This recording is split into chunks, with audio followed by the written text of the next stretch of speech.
James is given crocodile tongues from a strange old man who in the book looks like a troll or elf or something. They're weird little hopping magical glowworm things. Through a series of wacky missteps, and who can't relate to wacky missteps, James does exactly what the old man says not to do and spills them everywhere. He'd been warned not to allow them to come in contact with anything or they'd grow exponentially large.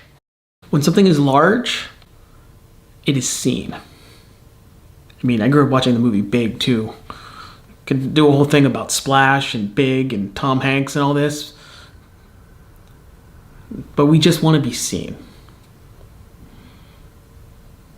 And that's what those crocodile tongues do.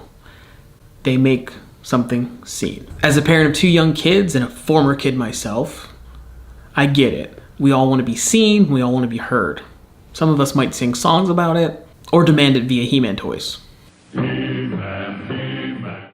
Now I have the power. What better way to be seen, aside from having the power that He-Man has, is to be big, which He-Man also is. And if you can't be big, you can at least live in a giant peach. They attach themselves to the peach tree.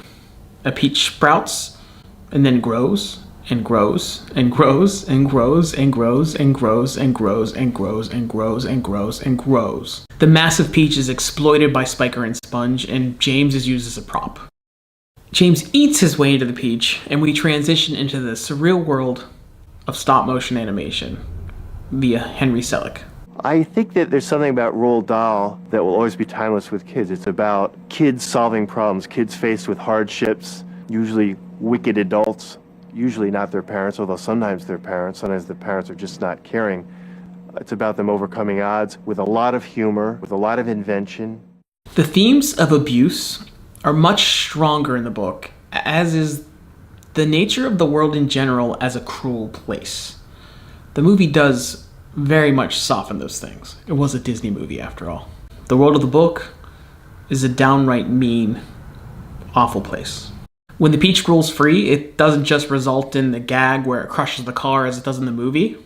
The same flattened car that then somehow drives across the Atlantic Ocean, leaning heavily into this is all James's fantasy in his head. But Spiker and Sponge are killed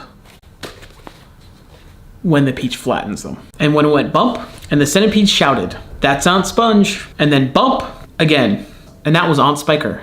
There had been a tremendous burst of cheering all around.